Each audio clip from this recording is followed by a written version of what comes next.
Welcome back to the Rollout. I'm Jeff Pratt, and joining me as always is Trent Henrich. How's it going, Trent? It's going well. The countdown of the NFL season is slowly approaching.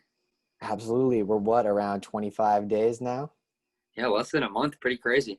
Wow, I know, pretty crazy. I didn't think we were going to get there, honestly, a couple months ago, but they're doing a good job of keeping everyone safe, keeping those facilities clean, and hopefully we'll have a season.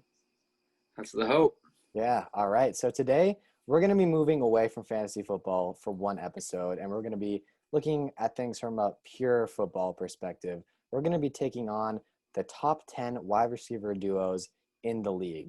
And for the parameters for our lists, we didn't rank this as predictions for this year specifically. It's a combination of talent, how well they play off each other, how well they've done in the past as duos, but obviously for some of these duos that may be new on these lists. It's more of how we think they'll do together. So there were a lot of aspects that went into making these lists. And yeah, Trent, why don't we get right into it? Who's number 10 for you? Yeah, this may be a little surprising on how low I have this combination, but I actually have Amari Cooper and Michael Gallup at 10. Um, for me, Amari Cooper is supposed to be the star in this scenario, yet Michael Gallup arguably outperformed Amari Cooper last season. Amari Cooper was a ghost on the road, and I just think they had such a big workload because of how many balls Dak threw last season.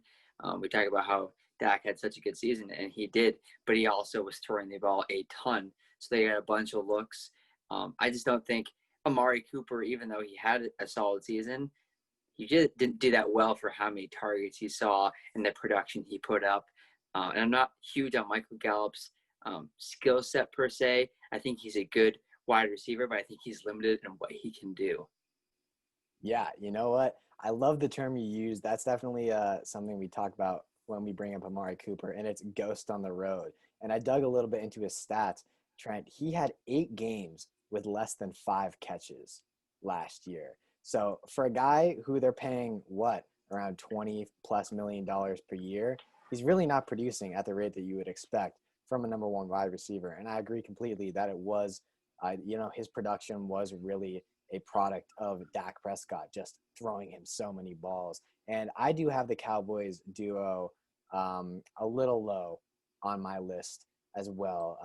They're not 10 for me, but at 10 for me, I have AJ Green and Tyler Boyd from the Cincinnati Bengals, from that nod, I'm assuming they're number 9 for you. They are. They are. Yeah, they are number 9 for you. I just couldn't put Green and Boyd above Amari Cooper just because we haven't seen a healthy AJ Green since 2017, which, when you look at what he did in that season, which was the last time we saw him fully healthy, he put up 75 catches, over 1,000 yards, and 8 touchdowns. We know who AJ Green is. When he's healthy, he's a top 10 receiver in the league, but he's 32 years old now. We don't really know if he has that same explosiveness. We've heard nothing but good things out of Cincinnati in their training camp so far. Apparently, he looks really good, and his ankle feels stronger than ever. But obviously, we're just going to have to wait and see how the season goes before we're able to determine if he's fully back, if he can ever get fully back to that top 10 pedigree. And then for Tyler Boyd, he was really underrated last year. A lot of people say that maybe he was a product of being really the only reliable target for Andy Dalton, but he still had 90 catches, over 1,000 yards, and 5 touchdowns in a really poor Cincinnati offense. So for that reason alone, they had to make it into my top 10. Yeah, I mean, I have him at 9 for pretty similar reasons. And a big factor with me is how Tyler Boyd has produced in AJ Green's absence, because Boyd's put up multiple 1,000-yard seasons when Green's been gone. And that's against number one, cornerbacks with a worse quarterback than they're going to have this year. They have a brand new quarterback in Joe Burrow. And if AJ Green goes back to who he was, that you said in 2017, when he's easily putting up over 1,000 yards and he's got some of his, freak athleticism still in him, I think that this could be a really killer combo. And Tyler Boyd's going to rip, second cornerbacks apart and rip through defenses and show his explosiveness. So that's why I have him at 9, just because I like the potential, and I think the ceiling's a lot higher for what AJ Green and Tyler Boyd can do compared to Cooper and Gallup. Yeah, absolutely. And just to move on to number 9 for me, I do have Cooper and Gallup, as I stated. But realistically, I thought about maybe even dropping them out of this list because as much of how good Gallup was last year, we don't even know if he's going to be the number 2 wide receiver for this offense by the time the season's over. CeeDee Lamb is coming in. They're extremely high on him. I think that there's a really decent chance that he surpasses Gallup on the depth chart by the end of the year. And realistically, that can mean the Cowboys have a really deadly trio, but not necessarily a duo. More like Amari Cooper, if he's even able to retain that number 1 role, assuming that he's still going to be that inconsistent as he was last year, he might really struggle this year. You look at a couple seasons ago with the Raiders, he was a no-show for most of the year. I think there's a decent chance we could see that Amari Cooper reemerge if Michael Gallup's able to take the next step and CeeDee Lamb is coming in as hot as we think he's coming in. Yeah, it's a really weird wide receiver situation in Dallas because at the end of the season, I mean, you could argue any of these guys could be the number 1 wide receiver, even though on the depth chart, like CeeDee Lamb is 3. I mean, we know Gallup can put up, wide receiver 1 numbers for that team, but we also saw how good CeeDee Lamb was. So it's like we don't know how he's going to perform in the NFL. No preseason, may take him some time to develop. I mean, the depth chart could totally flip-flop if Amari Cooper disappears at home and the road. I mean, he does it on the road, so it's doing it at home. He's got nothing. Yeah, absolutely. I agree. All right, moving on to number 8. I guess I'll start us off. It was hard for me to put this duo so low, but that's just a tout to how many talented duos there are in the NFL at the wide receiver position, which I didn't really realize. Obviously but you don't really realize until you dig into it and start researching. There are a lot of really dynamic duos in this league. And as Patriots fans, unfortunately, we haven't been able to be on the end of one of those duos for quite some time now. But moving on at 8, I do have the duo from the Lions, Kenny Golladay and Marvin Jones. And you're shaking your head, so I'm assuming they're higher for you. But that's fair.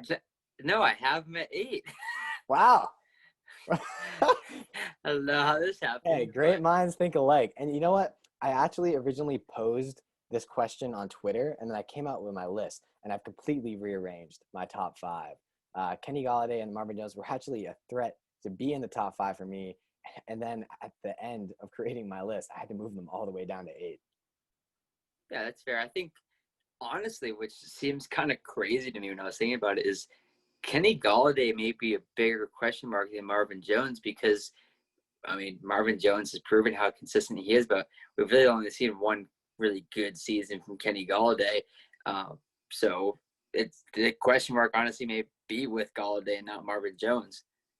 Yeah, well, we did see, I think, 2 years, because this past year he had 65 catches and the year before he had 70. But I agree that people are just expecting Golladay to jump into the elite top 10 receiver range. And I think that's absolutely reasonable, especially if Matthew Stafford is fully healthy.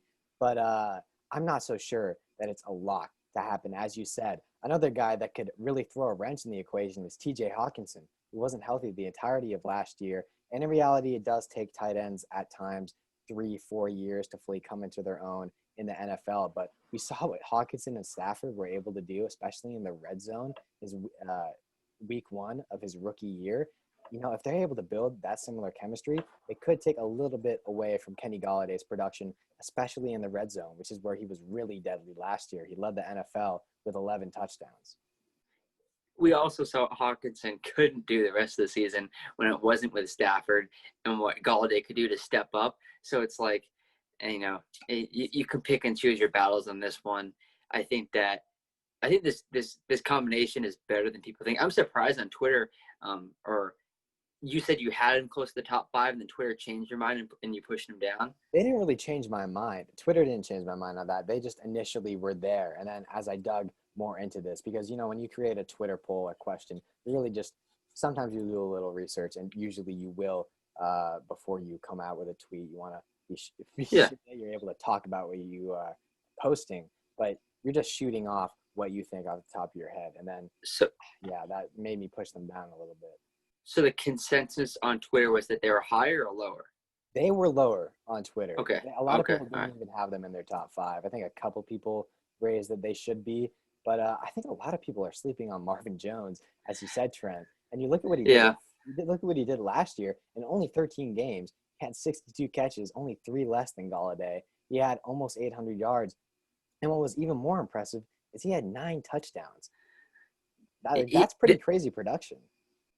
This combo is a touchdown machine. And the other, because I think Galladay had 11, and like you said, Marvin Jones had 9. The biggest question mark for me is I think Kenny Galladay had a really high yards per catch last season. We may see that number drop, but he also may see a lot more targets because he's got a better quarterback. But either way, I like this combo. I think they're slept on. I would have never thought of putting them in the top 5, but I mean, they have the talent, and they should have the workload to finish as a top 5 wide receiver do it, and they have the skill as well. Yeah, absolutely. All right, moving on to number 7 in our list. I'll start us off again. I have another duo that I originally had in my top 5 on Twitter, and then I had to move them down as much as it hurt, and that's Tyler Lockett and DK Metcalf. I actually don't even have them on my list. Wow, that's crazy. Yeah. Well, I mean, it's understandable because Metcalf is only entering his sophomore season, but I'm just looking at what the Seahawks offense is going to look like next year. I think that talent-wise, it's hard to ignore them. Yeah, no, I agree. And, I talked last episode how I think Tyler Lockett's very underrated as I guess here was the thing that was tough for me. He's underrated as a fantasy wide receiver. And I know how well Tyler Lockett does with Russell Wilson, like at quarterback, because they have their percentage of, his catch percentage with Wilson at quarterback is crazy high. But I'm not sure how skilled he is away from having Russell Wilson at quarterback. That was a question mark for me. I know DK Metcalf has the skill, and I know he's got like the freak body. He's got all of it. He has it all, but he's also entering a sophomore season, so we really don't know, what he's going to produce. So I think I had them at like 8 when I started my list, and then I ended up dropping them out just because they were more proven, at least a more proven number 1 option in a lot of the other combinations than there was with the Lockett DK duo. Yeah, that's definitely fair. As we mentioned with Tyler Lockett, he's really been grinding in the Seahawks offense to establish a role and carve out that number 1 wide receiver target role for himself over the past couple of years. And he was able to do it for the last 3 years. But I completely agree with you there. I don't know how successful he would be with a different quarterback. And DK Metcalf, the reason why I put the Seahawks in this list is because I think that these are 2 guys with the talent to be number 1 receivers. And for that reason alone, I had to put them in the top 10. I do think DK Metcalf takes a huge step forward, gets over 1,000 yards, maybe is able even to push for double-digit touchdowns, and especially if he can bump that catches up. He only had 58 last year. Maybe he can get to the 70 or even 80 range. He could push for elite status as a wide receiver in only his second year.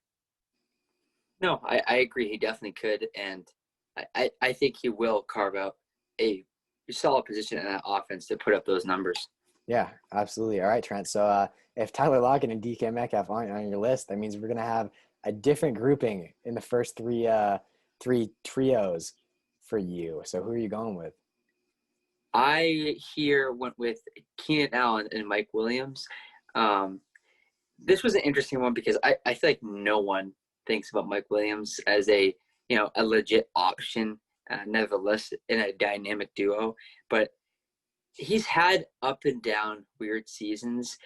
But for like this is what's interesting is like Keenan Allen and Mike Williams for me is like Lockett and DK Metcalf. Yet Keenan Allen has proven his consistency and has proven, I think a lot more that he's a lot stronger wide receiver, definitely skill wise, route running wise than Tyler Lockett.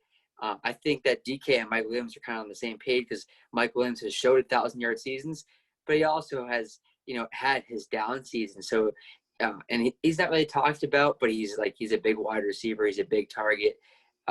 So in that aspect, that's where I have this grouping at 7 rather than having Lockett and DK slotted in there. Yeah, that's definitely fair. I might as well slide into my number 6 then because I also have Keenan Allen and Mike Williams. When you look at Mike Williams did last year, he was completely underrated. and completely just forgotten about. His production was through the roof. He led the league in yards per catch with, I think, 20.2 or something like that. It was over 20. And I think the second guy was A.J. Brown around that area as well. But he put up 1,000 yards with only 49 catches. And he only had 2 touchdowns, which I think is why he kind of fell like under the rug a little bit. But when you look at what he did the year prior, he had 10 touchdowns. So we know that the touchdown upside is there with Mike Williams. And he's a huge athlete. He's a freak of nature. He's been dealing with injuries over the last couple of years, so that really hasn't allowed him to reach his full potential. But he's coming into the season fully healthy, and I think, honestly, he's the perfect type of guy to play off of Keenan Allen, who is a big target, but is much more of a finesse technical player. I also think Mike Williams is the perfect target for a new quarterback in a new system because they can just throw it up to him when in trouble. So I think Mike Williams is great in both aspects there. Yeah, absolutely. Couldn't agree with you more. So it's interesting because we're moving into the top 6 here now. And because you had Keenan Allen and Mike Williams there, it means you have a guy or a duo in my top 6 who is not even on my list. So I'll let you go for it. And maybe these guys, it may not be. I don't know. At 6, I have DeAndre Hopkins and Larry Fitzgerald. It is them, yes. Yeah. So Larry Fitzgerald is definitely the question mark here. But for me, we're talking skill. Larry Fitzgerald is probably the epitome of skill. I mean, I was thinking about it and I was looking back. Can you name Larry Fitzgerald, other than, let's say, last season, can you name Larry Fitzgerald's best quarterback in his career? Carson Palmer? Maybe. Like, it's up to your opinion. Yeah, like Carson Palmer. I'd say probably Carson Palmer. But Larry Fitzgerald is also top 5 in most statistical categories for wide receivers. And he's done it with bum quarterbacks. No offense to, I mean, they're in the NFL, but they're not like, elite quarterbacks by any means. And he's made himself into a top 5 wide receiver with what he's working with.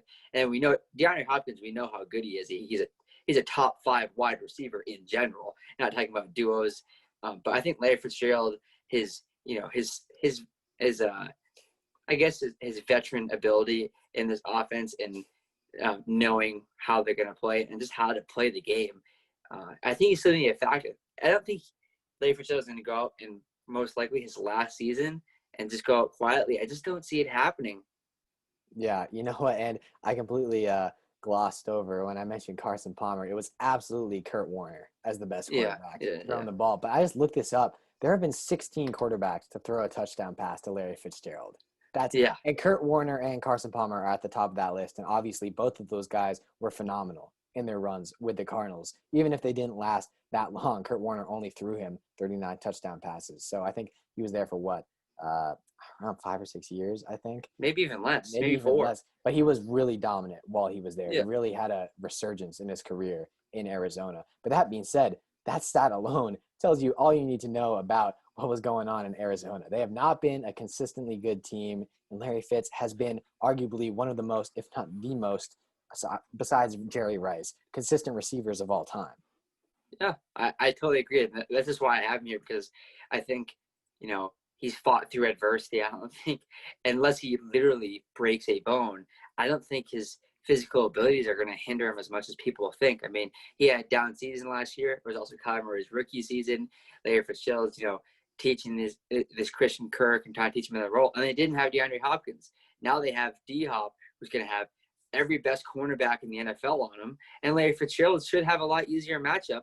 And being one of the most skilled wide receivers, he's going to abuse younger cornerbacks who have no experience in the NFL. It's because his football IQ is through the roof.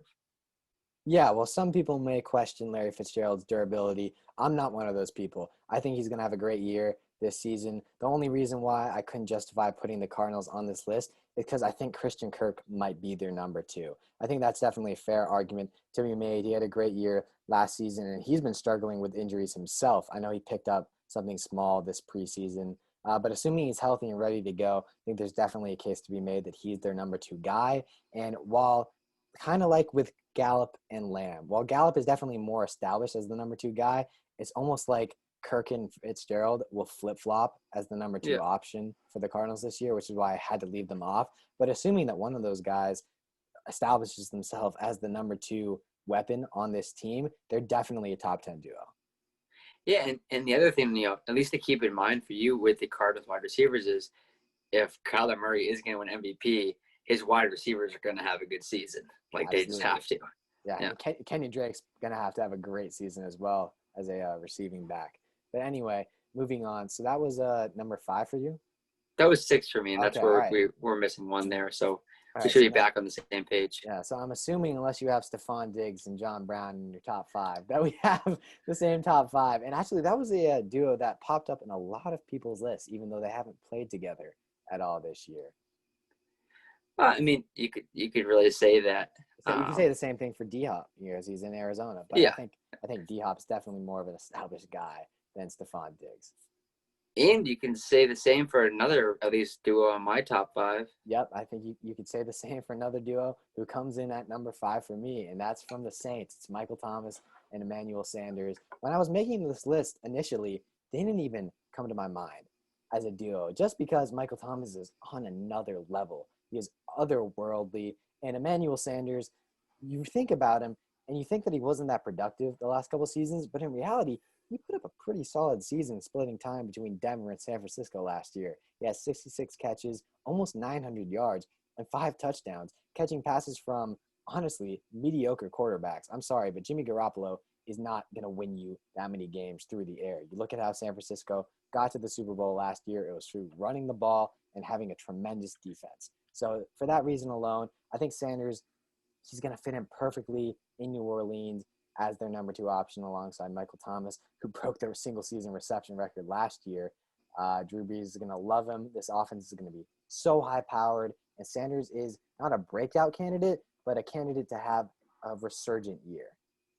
Yeah, I mean, in my opinion, I think Emmanuel Sanders is the best role-filling wide receiver in the NFL. I mean, he got moved from Denver to San Francisco and was the number 1 wide receiver on the Super Bowl, winning, but, contending team last year. I mean, that's pretty impressive after getting moved after like week 3 or something like that, just to flip a switch. Oh yeah, I'll just go be the number 1 wide receiver for this team. Oh, let's go to the Super Bowl. It's just like, that's pretty incredible. And he's been bouncing around teams. We know how good he was, when he was younger on the Steelers and that type of a deal. But he still has the skill level he's had this whole time, and he's going to have a good role in this offense. He has the best quarterback of his career throwing to him. Like, I don't see any reason why he can't have a good wide receiver 2 role in this offense. Well, would you say that Drew Brees right now is better than Peyton Manning on the Broncos? I guess probably in where they are, like, in age-wise, I would say yes. Yeah, but Peyton Manning had not arguably, the best season of his career with the Broncos. But I'll give you that. Drew Brees definitely, talent-wise, might even be better than Peyton Manning. And this offense is going to be so explosive that Sanders is going to fit right in, and he's going to do perfectly. So, yeah, they're number 5 for me. Who comes in at number 5 for you, Trent? Oh, that's who I got. That's 5 for you? Okay, all right.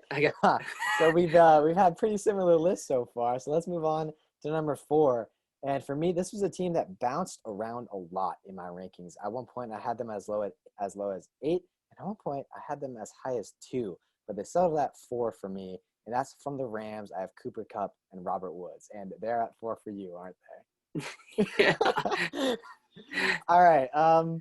Yeah, I mean, I think this duo is crazy, like, in terms of production. They might be – I have to do a quick skim over this list, but in my opinion, they're the only duo on this list with more than 90 catches individually last year. They both had more than 90 catches, I think. And at least on my list, I'm pretty sure. The only one I'm thinking of is maybe Cooper and Gallup. Nope, Gallup only had 66 catches. Oh, I know he had 1,100 yards. I just didn't know how many catches he had. No, he was more of a big play type of guy. So, yeah, these guys were both, in talking fantasy-wise, they were PPR monsters. Kupp had 94. Woods had 90 catches. They both were over 1,100 yards. Woods only had 2 touchdowns. Kupp obviously had a monster year. He scored 10 times.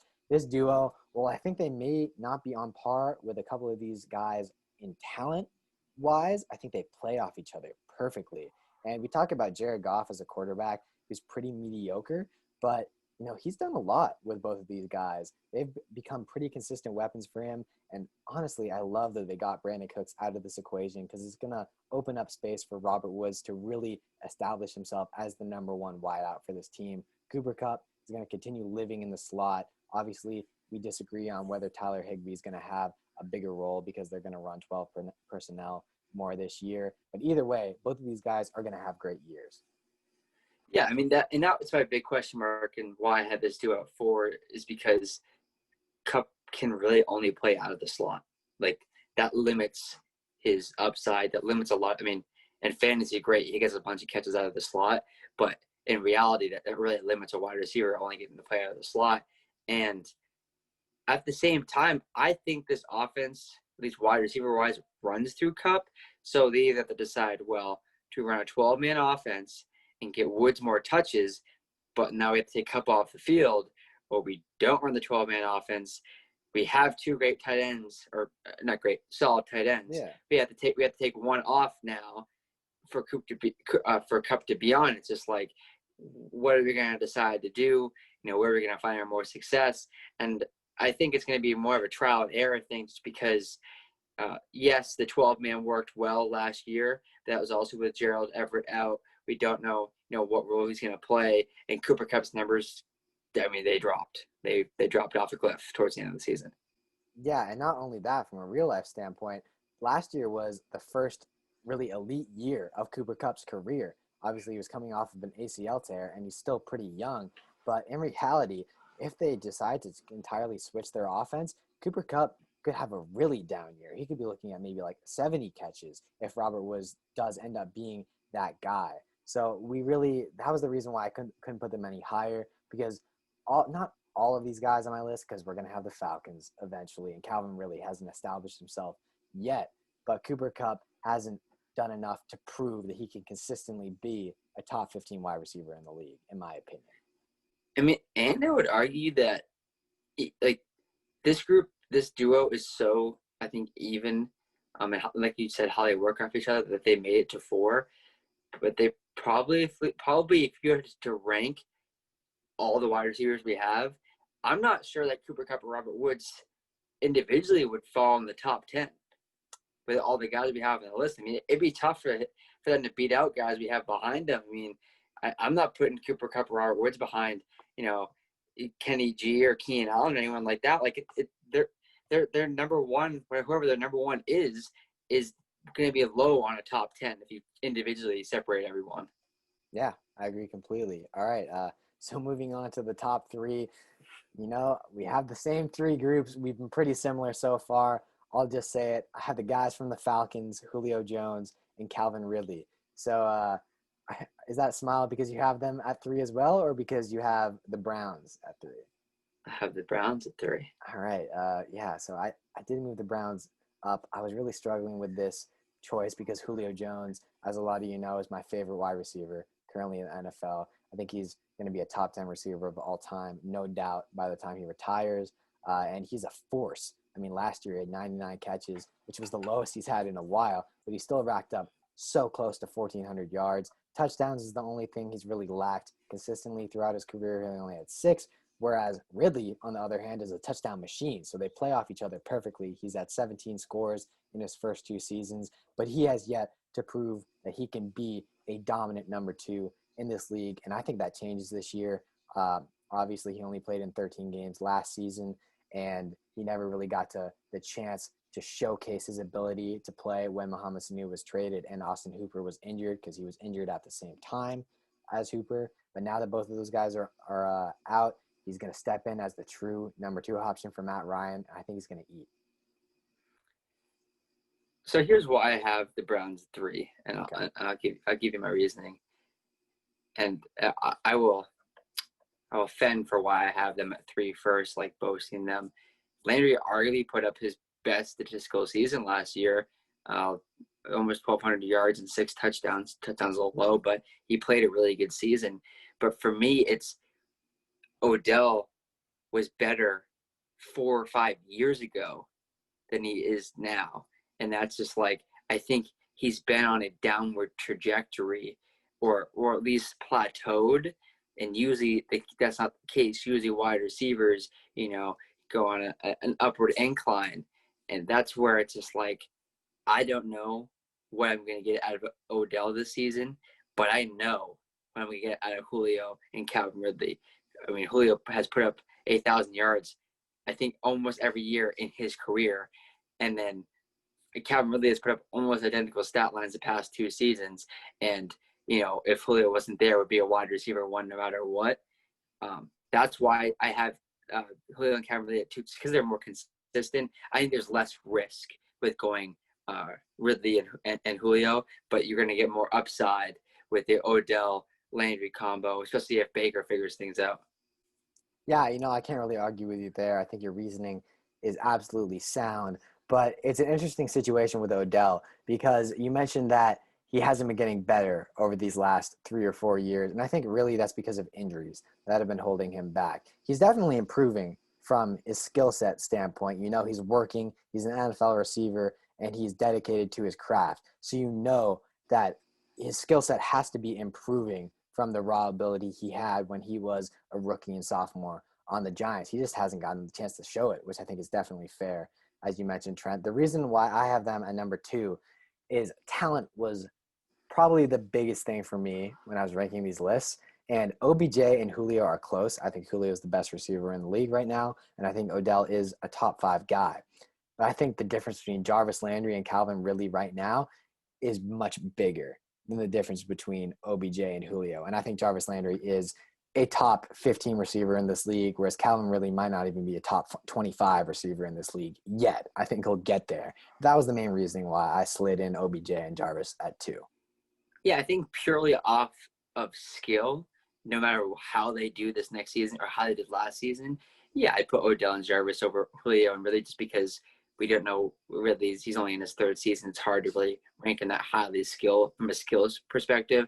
And we know Jarvis Landry is a great route runner, and Odell's one of the most freak wide receivers we've ever seen.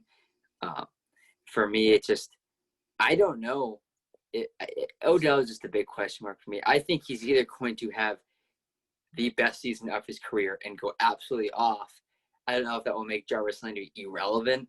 I think his numbers would suffer if Odell was to do that. Whereas Julio and Calvin Ridley, I think their numbers can both go up. I don't know if Odell and Jarvis numbers can both go up.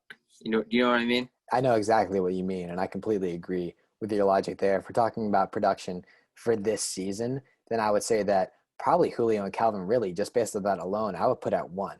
And possibly, yeah. Yeah, and so why don't we get in to number 1? And we both have the same duo. Obviously, it's Mike Evans and Chris Godwin from the Bucs. And Trent, I just raised a pretty interesting question. You look at the stats that both of them put up last year. Evans had 67 catches, which I believe was a career low, or maybe the second lowest in his career, and just around 1,150 yards, 8 touchdowns. Godwin had a career year, 86 catches, just over 1,300 yards, and 9 touchdowns. I want to know if you think if either of these guys are going to have a better season this year with Tom Brady under center statistically than they had last year.